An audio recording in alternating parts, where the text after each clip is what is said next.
What is going on, YouTube? Today we are talking about is Square Enix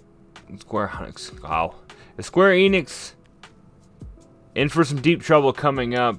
There is reports coming out that even though they had some big releases in 2022, their sales are way down.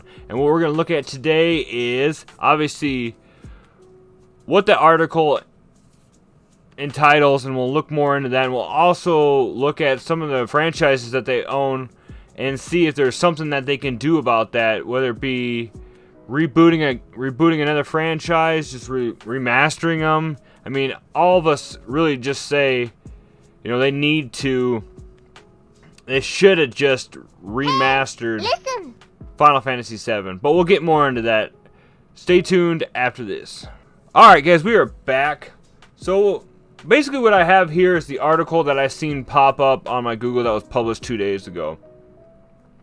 Now, as we can see here, Square Enix's latest financial report shows that 2022 was not a good year for the company, as game sales were down from the same time the previous years. This is despite a long list of releases in 2022, although admittedly not as big as its 2021 offerings. Now, some of the games that were released in their 2022 was, of course, Strangers of Paradise, which, as I was told, I never really got around to playing it, but what I understand is it's basically just a remake of the original Final Fantasy, made to look amazing. And as you can see here in the picture, it looked great and everything, but from what I hear, it was really boring and lackluster to entertainment, and it was very linear. I have not, like I said, I have not got around to playing it yet, but I was really wanting to. Now, starting off in 2023, I noticed that they did recently release, or they're going to be releasing, Forspoken, which is getting very mixed reviews. Now, originally when this was released, it looked a lot better than it was. There was I think it was the tech demo and everything looked amazing, but the reviews are starting to come out and everything, and it's starting not to look as good as people hoped. Now, I watched the fighting and stuff, and it looked very fluent, looked very entertaining, but I'm hearing it's got like original Resident Evil style dialogue, like, oh, I can fly now, and just stupid corny lines. And I know you shouldn't judge a book by its cover. I mean, I haven't played it yet, and it does look fun to me, but it definitely doesn't look like a game that I'm going to buy in the first year it's out. I might wait till it drops down to that $30, $20 price range, or becomes free on PlayStation membership. So we talked about that. It does suggest that the ongoing sales of the games released before the time frame, such as Stranger of Paradise and Triangle Strategy, fall below expectations, as they simply weren't enough games to fill the gap. I, off the top of my head, do not know what they released in 2021 that was huge for them. I think it was the Final Fantasy. No, the Final Fantasy VII remake was a while back. But Strangers in Paradise seemed rushed. Like I said, they're getting mixed reviews about it. It's, you know, I haven't yet to play it, and I'm a huge Final Fantasy fan, but I will get around to it. Final Fantasy fan. This information comes from a financial report shared earlier today, giving us insight into how Square Enix fared throughout 2022. Ultimately, it's bad news for anyone who was a fan of some of the smaller franchises, since the publishers sprinkled throughout the later part of the year, as it seems their sales failed to meet projections. So basically, they had these expectations set up, and of course did not reach them. Let's see. Let's go down. There's really not much else to talk about it. Besides, so in the report, there's slide 9 summaries the performances of all the Square Enix titles, split into 3 categories. The first, HD games, refers to anything that isn't a live service or mobile game. HD sales did not reach the level of the previous year despite the release of multiple new titles. Reads reports sectioning the lights of Harvesta and Power Washer Simulator. Power Washer Simulator didn't perform as well as previous year. They own Power Wash Simulator? That, I did not know that. On top of that, their MMO space was down from the previous year. This is, however, largely unsurprising, as 2021 gave us the huge Final Fantasy IV expansion Endwalker, leaving 2022 empty. So it looks like in 2021 they got the huge expansion to their MMORPG, and nothing came out in 2022, so obviously people are starting to lose interest, not getting those new people or those returning people. It may not be fare better into the new year, as the report admits that Square Enix doesn't even have another expansion planned for it yet. Wow. I know that they're really focusing on Final Fantasy 15 right now, and I think they were just pushing some of these games out to get by until then. But let's swap over right now to this is, and just a fair warning, this is according to Wikipedia, which, as a lot of people know, can be altered. I did a quick search on Google for everything, and I was unable to actually find a legit thing right now, so I'm just going to go with this. So the whole purpose of this part of the video is just to look at some of the franchises, a list of Square Enix video game franchises. This article is about the okay, these are blah blah blah. So basically, this is what some franchises that Square Enix has or has used in the past, and just talking about, you know, what they could use to reboot and try and get some sales up, or do something that I think that, you know, they have all these great titles, why not use them? So it looks like they former franchises that they do not own anymore is Deus Ex, Hitman, Legacy of Kain, Thief, and Tomb Raider, which were great franchises back, especially the Hitman series and Tomb Raider. Now, I know they're talking about, with Amazon right now too, they're going to be putting on, I think, a Tomb Raider TV series, so that'd be interesting to see. So let's go back up here. Now, just to be safe, I am going to pull up another Google search quick to see if I can see what they own right now. Yep, here it was. Okay, what franchises does Square Enix still own? So let's see if we can pull this up and see. I can tell you right now, there's one I see on there.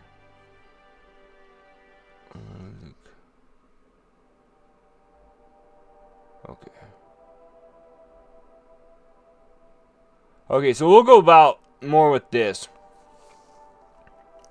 So these, according to the businesses, this appears to be what they own as of right now. And I almost trust this a little bit more than at Wikipedia. Wow. So I can tell you right now, I think I've said it a few times, right? This right here, I think you can see it, should be a focus. I think they need to get another Parasite Eve game out. And if you're not familiar with the Parasite Eve franchise, then you need to go play them now. They're original PSX or PlayStation 1 RPGs that follow a very cool, unique, what do I want to say, turn-based. It's almost like how Final Fantasy 12 was turn-based, but you can move around and stuff. They follow a nice little turn-based action RPG, and the story in it is absolutely amazing. And it's definitely a franchise, I think, if they could reboot that series and then not fudge it up. That's the big issue, is not fudging this stuff up. And right here's another series, Star Ocean. I believe that would be another one that I wish they could come out with something soon. And if they do have something in the works, I can't wait to see it. It's another great RPG that I've actually picked up. I think it's Star Ocean 2 for my PlayStation that I'm going to play through again here pretty soon. But these are some titles too. Obviously, I think they have another Kingdom Hearts in the mix, which could help with sales. Dragon Quest is a given. Anytime a Dragon Quest game comes out, it is insanely awesome. Looks like original release, yeah. So their first Dragon Quest game, I think, was Dragon Warrior back in 1986, a year before I was born. And the original Final Fantasy, we were just talking about that. So there is the image right there, is Final Fantasy 14. Yeah, we said Kingdom Hearts. Just Cause, yeah, you haven't seen much from Just Cause in a while. The image is from Just Cause 4.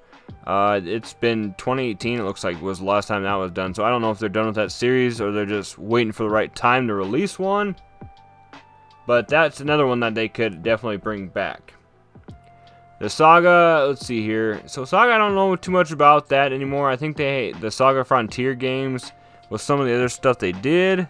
Same with Mana, yeah, the Secrets of Mana, and right there it shows the image from the Dawn of Mana. And obviously Chrono. So I think, you know, they rebooted or remastered or whatever you want to call it, the Final Fantasy VII franchise. Which, when Part 2 comes out for that, it's going to be amazing. And it's going to boost sales, obviously. But I think if they would give the Chrono Trigger, a reboot or remaster, that would be a good idea too.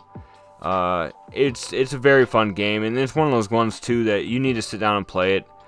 I have Chrono Cross, and that's another game I'm going to get into soon here. But I wish they'd do something like that. And then I almost wish, something that they could do, specifically on the PS5, would be just giving, the 4K treatment to some of these older games.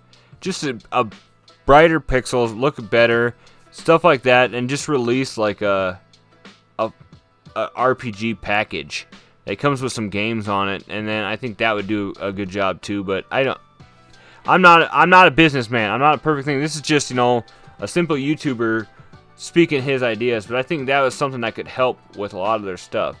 Now, if we look back on some of their past franchises, like the 7th Saga series, even like an updated Bushido Blade, that game was fun. If you never played that, it was a fighting game that you didn't really have life bars or anything like that.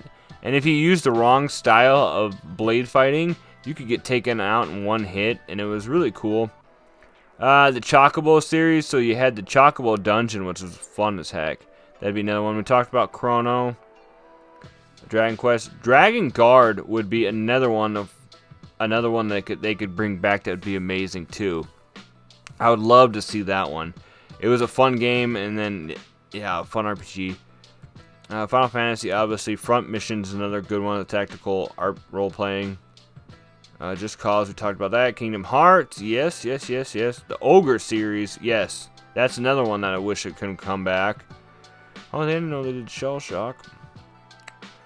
But yeah. So that's, comment below what you guys would think would be a good suggestion for them. I know obviously they're going to bounce back. Even if they didn't do that good in 2022, they're not going to shut their doors. They're not going to run it. They have all these amazing franchises, and they're going to be booting back. They're going to be coming back, no problem. It's nothing they can't handle. But I would like to see a lot of these franchises come back, specifically the Star Ocean, a remake of Chrono Trigger, and then just, even if you had to go back and do like Final Fantasy 2 or something, it would just be something. I mean, even like the great Final Fantasy 6 in the US, that was amazing. And I know it's a lot of work. These games don't just, it's not like back in the day where you can make them in a year. These games take, 6 years to a decade nowadays almost to make. So it is what it is. But I hope you guys enjoyed this quick video just talking about Square Enix. I never know how to say the name anymore, so excuse my whatever dialogue for it. But like I said, comment below what would be some franchises that you'd love to see come back from these guys. And yeah, what you thought of this video. If you guys enjoyed it, please give it a thumbs up. If you're new to the channel and you made it this far, obviously you kind of like the video, so go ahead and, if you want to, click subscribe. And yeah, guys, we'll just see you in the next video. And as always, stay retro, my friends. Have a good day.